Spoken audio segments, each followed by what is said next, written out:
Welcome back, everybody, to another exciting DuckmanCycles of VW Garage.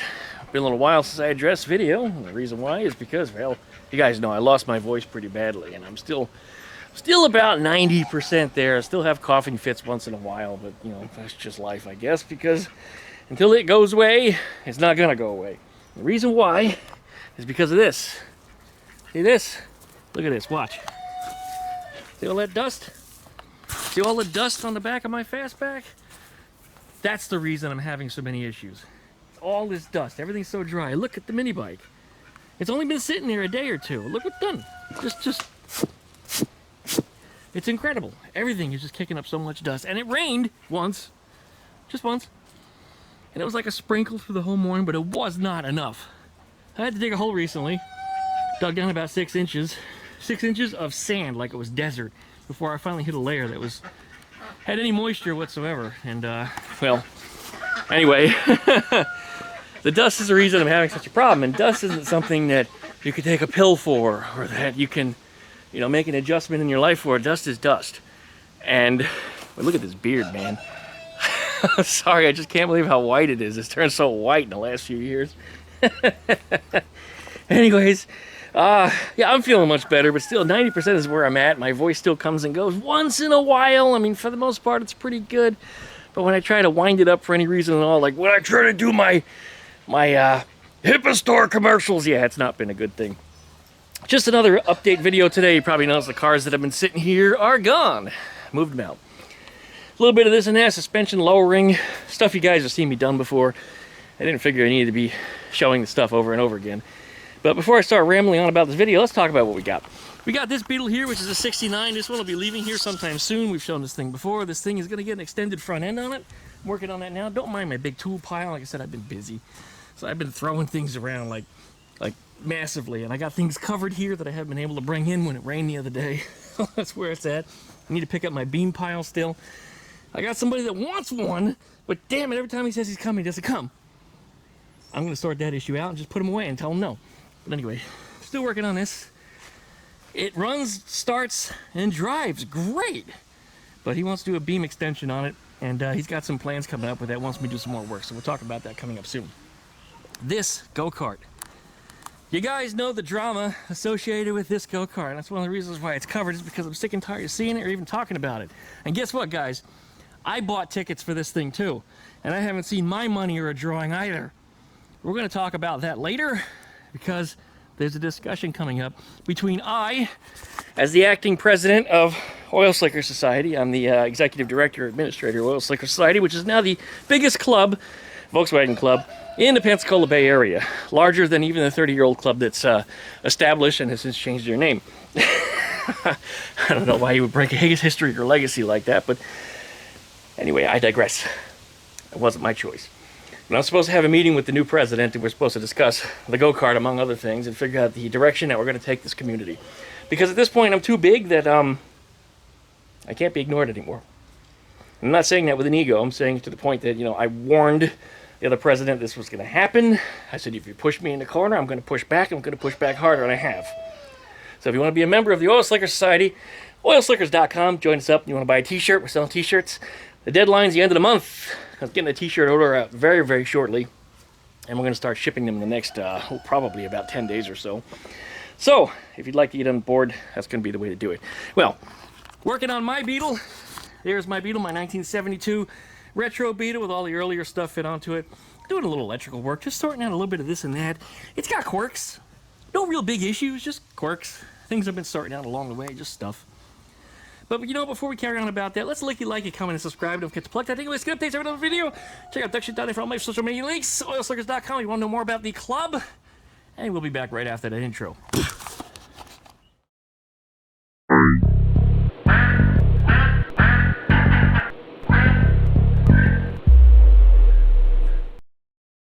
All right, guys, and we're back. Anyway, sorting out a little bit of electrical on here. It's not really been a big issue. The problem I'm having right now is actually, I don't know if you guys know this. I turn on my headlights by whacking the high beams. Bump, just like that, and they're on. Hit it twice, you get headlights. One time is actually just running lights. 3 times, you get high beams. And it's high, low, high, low, high, low, high, low. And turn your headlights off, you press hold, 2 seconds, and it's off. It's all controlled by a microcontroller.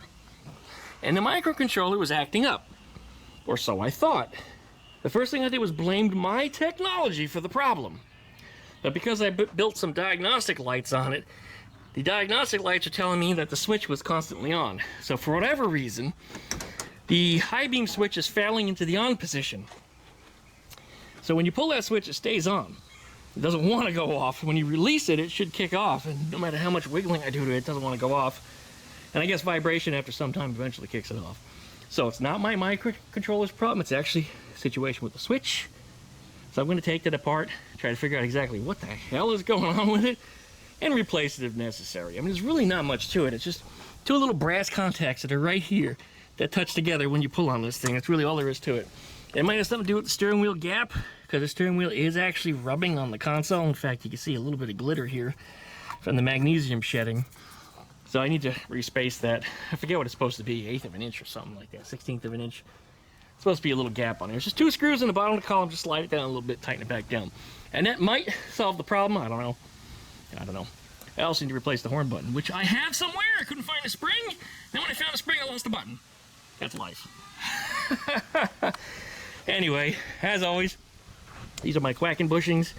This is the shift bushing that's inside the shifter, and this is what I've been running in here since last summer. It's been running absolutely flawlessly. You see this shift bushing here? Look at that design. Concentric all the way around, solid. Made from a modern polymer that actually self-heals. It works really, really nice. Not this split, nylon crap that falls apart. And this was a semi-new one that I installed. I say semi-new one. It was a new one. Look at how much yellowed it's been just since last summer when it failed on me when I installed it. What a piece of shit. This is the old one that I took out. And it failed exactly the same way. Even though this one was old, it just simply peeled and fell apart. Mine don't do that. They do not do that. So anyway, if you're interested in those, webfoodenterprises.com. You can also find links up on duckshit.net. That'll get you there. And if you're already a club member with oilslickers.com, you get an additional discount. Because that's what I do. I like to give discounts to people. Here we are at oilslickers.com. Find some stickers. I'm going to put these flags up for sale too, because everybody wants to buy these car flags. I also have giant 5-foot flags for sale. And guys, I don't know how else to say this. Just a huge thank you. I never believed that my symbol and the things that I have built, so many people would want to follow me for, but they have. And I'm incredibly thankful and grateful for the entire Volkswagen community for continuing to support me, even after the absolute disaster that 2025 was. And all it took was one hater to cause me a lot of problems last year. Just one local guy. I'm not even going to get into names of the whole details of it, but he acted like a complete jackass and ruined the community and blamed me for it, even though I had detached myself from him. Nothing like helping somebody and then they blame you for their problems. Anyway, I digress. Look at this, guys.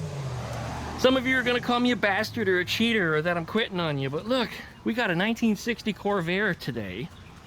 This is something I really want to talk about. 1960 Corvair. This is all new concept to me. I don't know a whole lot about these things at all. But we're about to. And this isn't the first Corvair that was supposed to be here. I was actually supposed to have, I think, a 62 here weeks ago.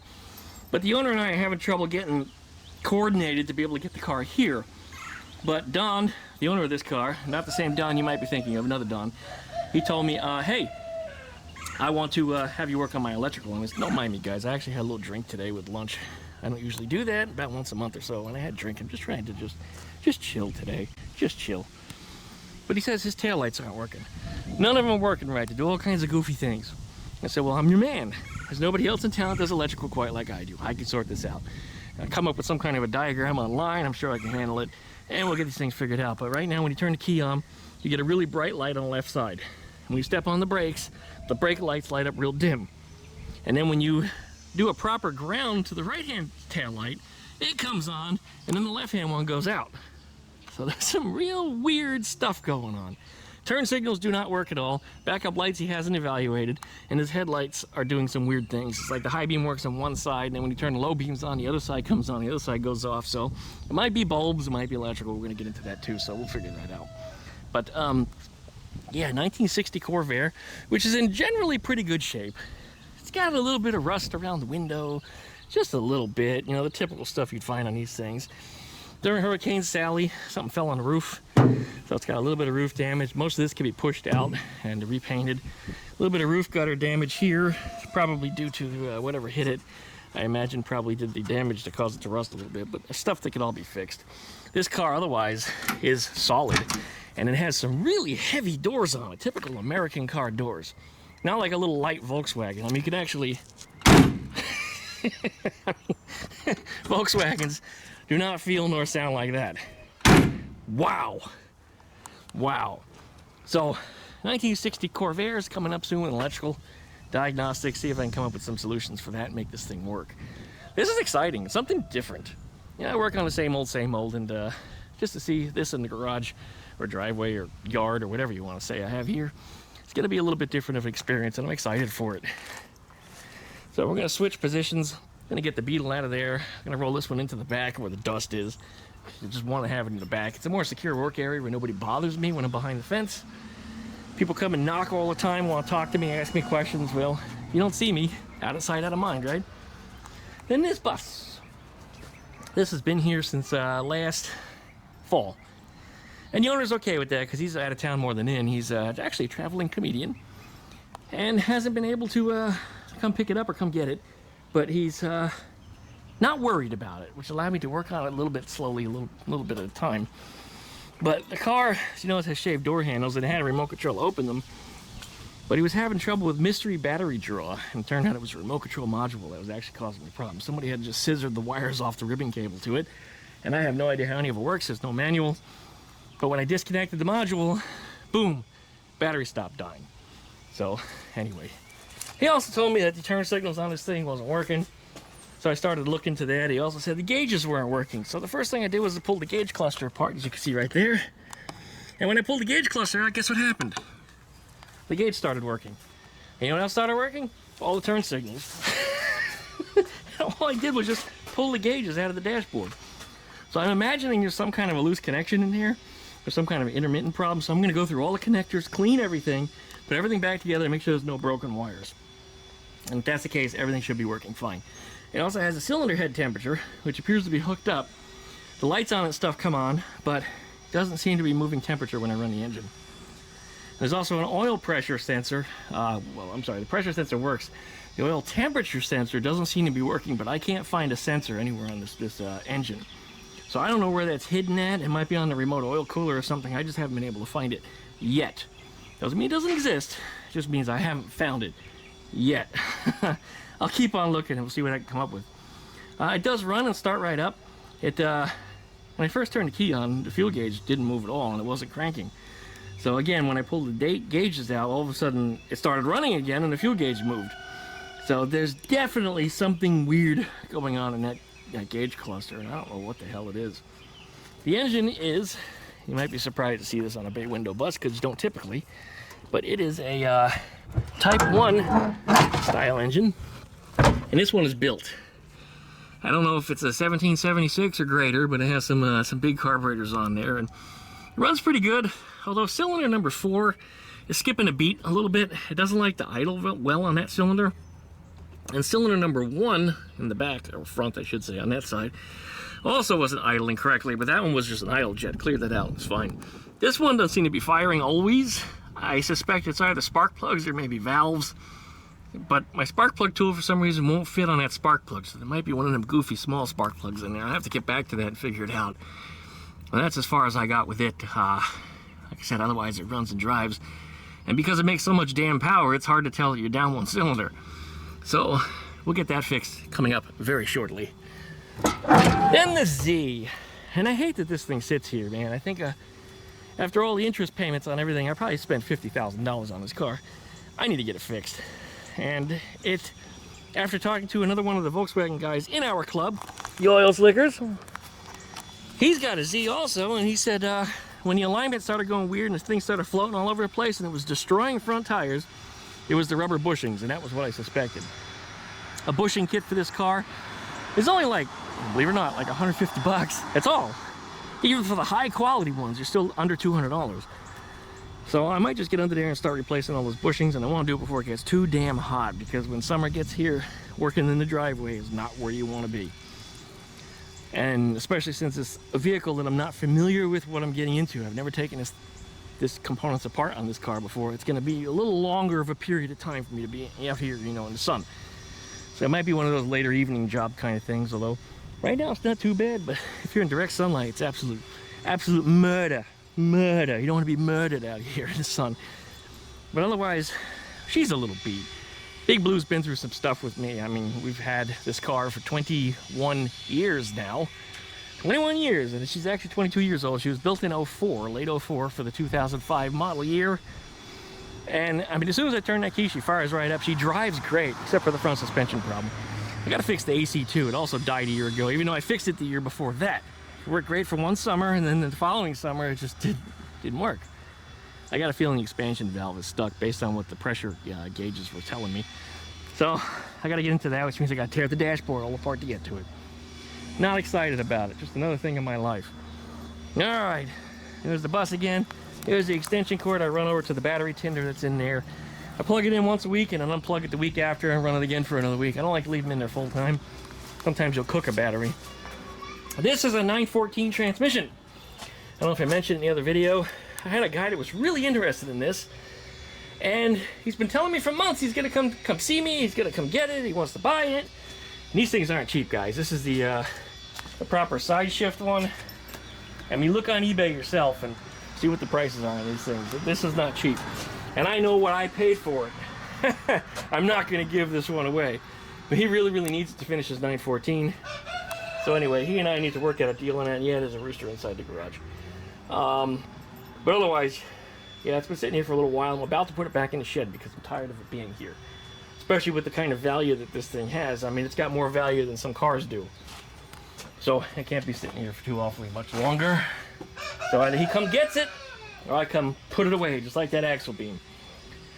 Anyway, the Beetle, I changed the oil on it recently. When I pulled the plate out of the bottom, strainer plate, I discovered it had a drain plug in it that, and this is a really weird thing about it. A drain plug is pretty much just a bolt. You guys know that.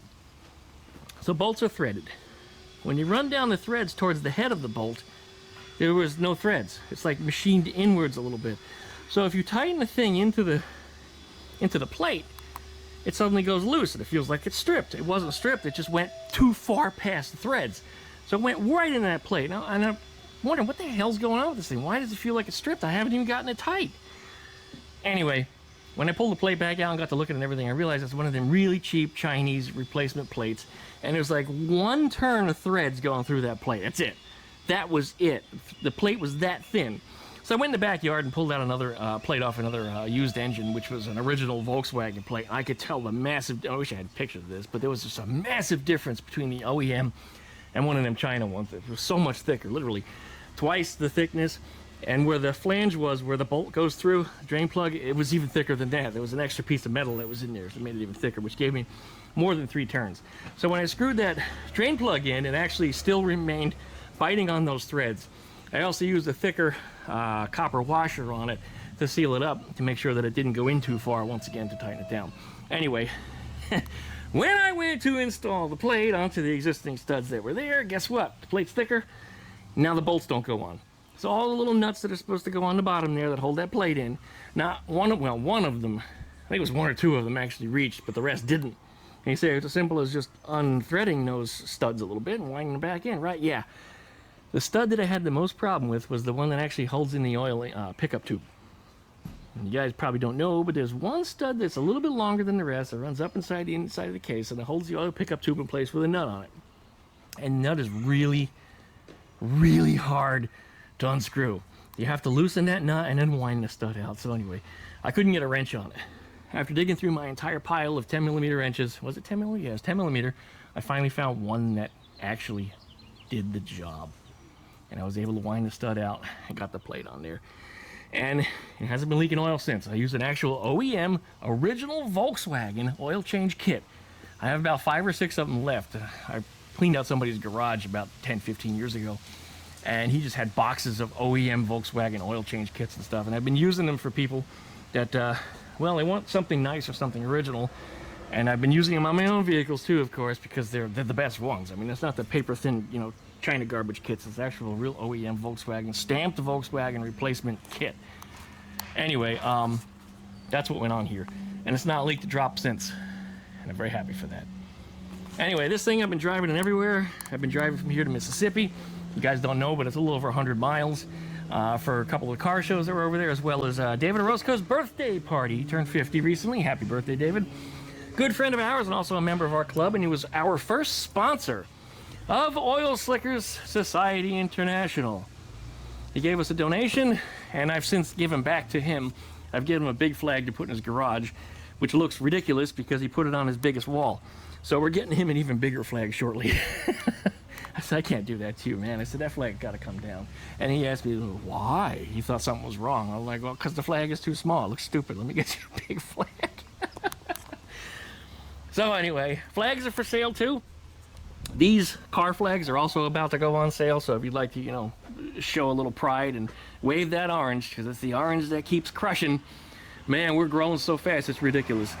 And I don't see any end in sight. It just keeps on building.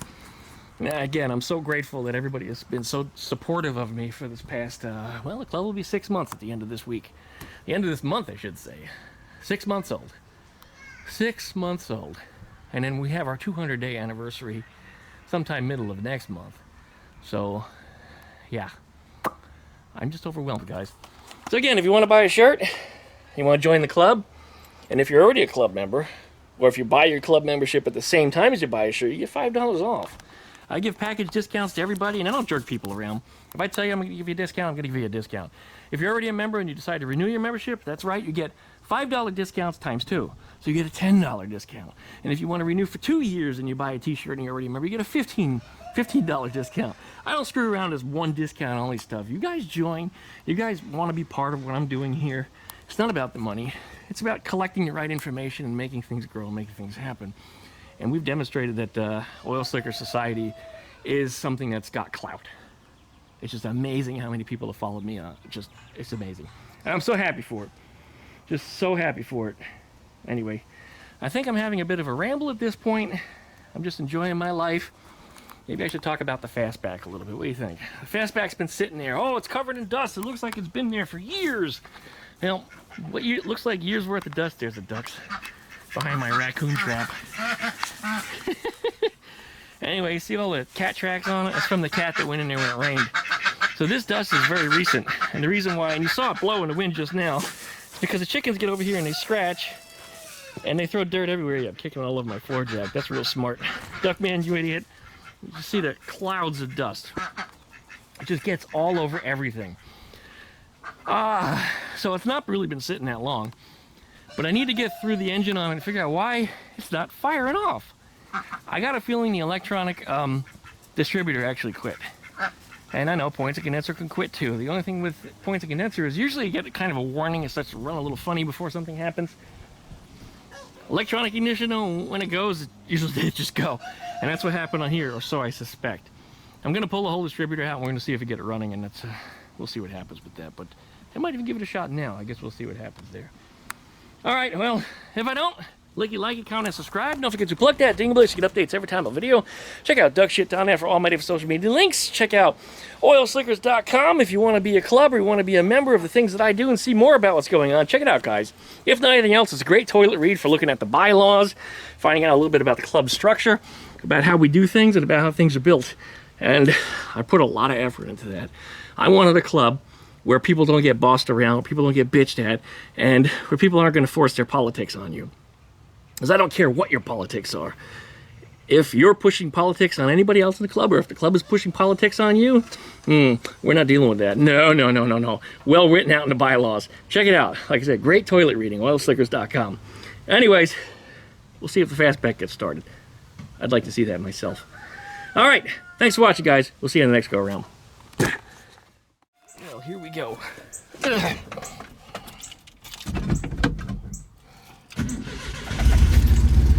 Well, that answers that. I haven't even timed it yet.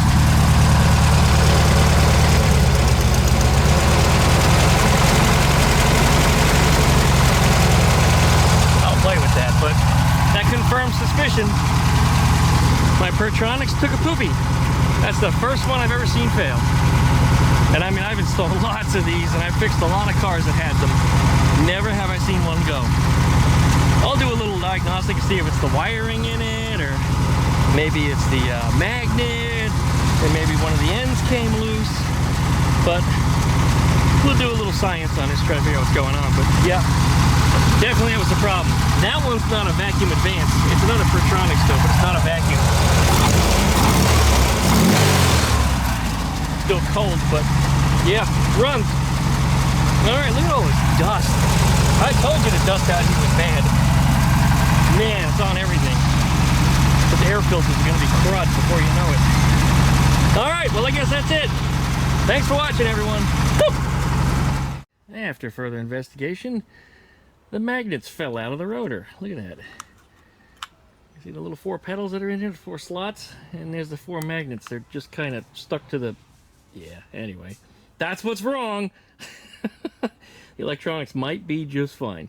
I'm going to replace that rotor, stuff this thing back in and see if it works. Well, that was the problem. Because that's the original distributor back in there with a rotor from a different distributor. I noticed that Pertronics does sell these individually, and I never thought they would ever go bad, but there's a reason why they sell them, because they do explode. That's news on me. Look at that. Anyway, back up and running. Happy for that. This is going to be my spare distributor. I'll put it back under the seat.